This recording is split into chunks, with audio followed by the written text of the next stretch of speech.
It's episode 38, and it's time to feel the power of the Ultimate Warrior.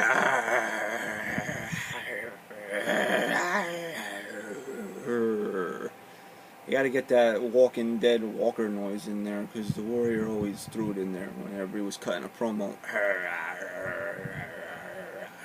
You don't expect Daryl to come up from behind him with his fucking bow and arrow whenever you watch an old Ultimate Warrior tape now. But we're going to be reviewing defining moments. Dun, dun, dun. WrestleMania 7 Ultimate Warrior. There you can see the crazy bastard in the package. Before we get into this figure, I guess these defining moments didn't sell too well, since they only made one series of them, I believe, unless they did like a 4 and 4 series, even though I don't remember an 8th one, because I know I don't own Triple H, Cena, and Ricky Steamboat, but I do have this Warrior, Savage, The Undertaker, and Steve Austin. So they probably just released a 7-figure set. It makes sense, right? So I'm guessing it didn't sell too well because they never made another one, which is a shame, because I love these defining moments figures. They're great detail. They're really cool figures. So I guess it's something that the consumers missed the boat on by not buying any, and then Mattel thought, hey, I guess we don't need to make any more. But with the recent news that Ultimate Warrior is going to be a playable character in WWE 2K14, I'm going to review this bastard right here. There. Take a look at him in the package. You want to read his defining moment. It's from WrestleMania 17. Let you pause it right there and read it. The thing I like best about these defining moments is the see-through window there, so you can see what's going on in the back. So let's get them open. Check them out. See what's going on.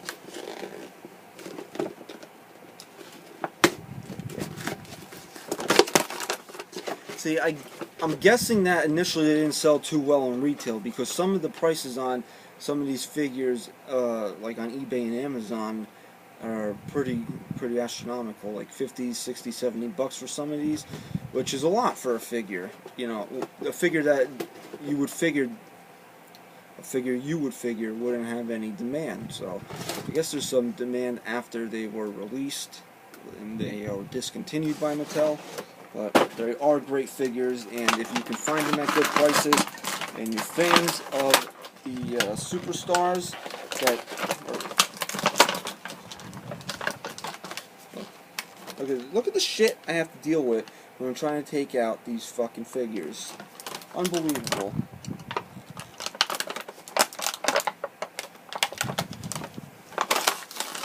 Alright, so Warriors out of the package. Defining Moments figures came with the stand, who cares, and the nameplate, double who cares. Alright, he's got some pain in the ass rubber bands around him. So, I mean, this is one of the most detailed figures I have ever seen, and probably that I definitely own. I mean, this figure is awesome. It's probably the... I mean, I like Warrior. I've been buying most of the figures that have come out of him. But this one I definitely got because of the detail. This is awesome detail. I mean, just look at the robe, Ultimate Warrior on the side, on the collar, and underneath it is the Ultimate Warrior face paint logo.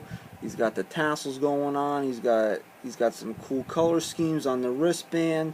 There you can see the ruffles on his boot, the Ultimate Warrior logo on there. He's got him and Savage on opposing knee pads. There you can see the famous WrestleMania 7 trunks when he wore in the retirement match.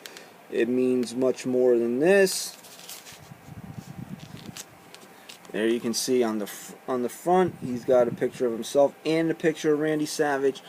I mean, between him and Rick Rude, those two definitely had the best tights in that early 90s period with some of the designs that came up. Like when Rude had the Intercontinental title on his tights, or Jake Roberts' wife. I mean, he just did great jobs with the airbrushing, and so did Warrior. This is one of his best outfits right here that he wore WrestleMania 7.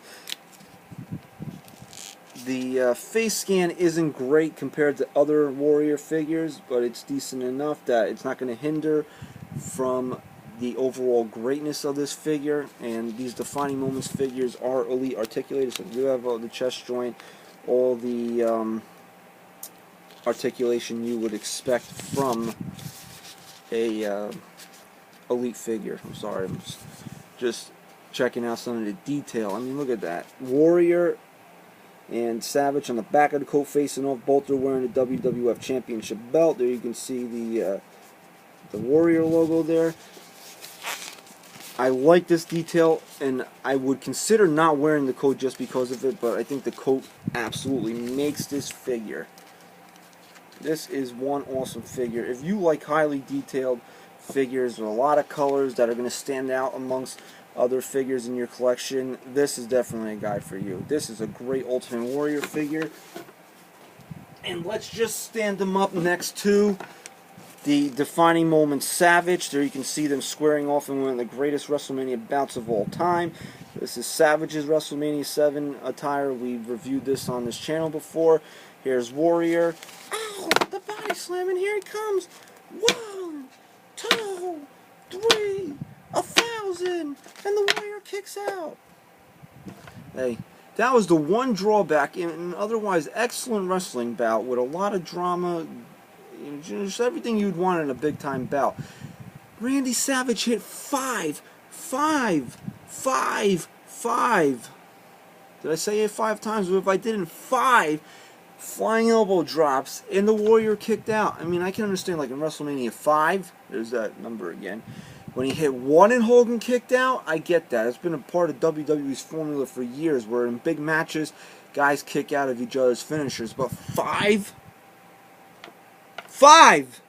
elbow drops the Warrior kicked out of. And then shoulder tackle, drag Savage in, foot on the chest.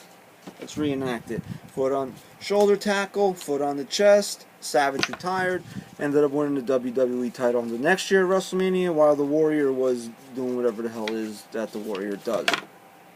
So who really won the retirement match? Anyway, like I said, this is an awesome figure. This is one of the best figures that I own. If you're an Ultimate Warrior fan or just like collecting figures from that era of WWF, definitely get him. I think I got him for like $30, which isn't terrible. So it's definitely something to look into.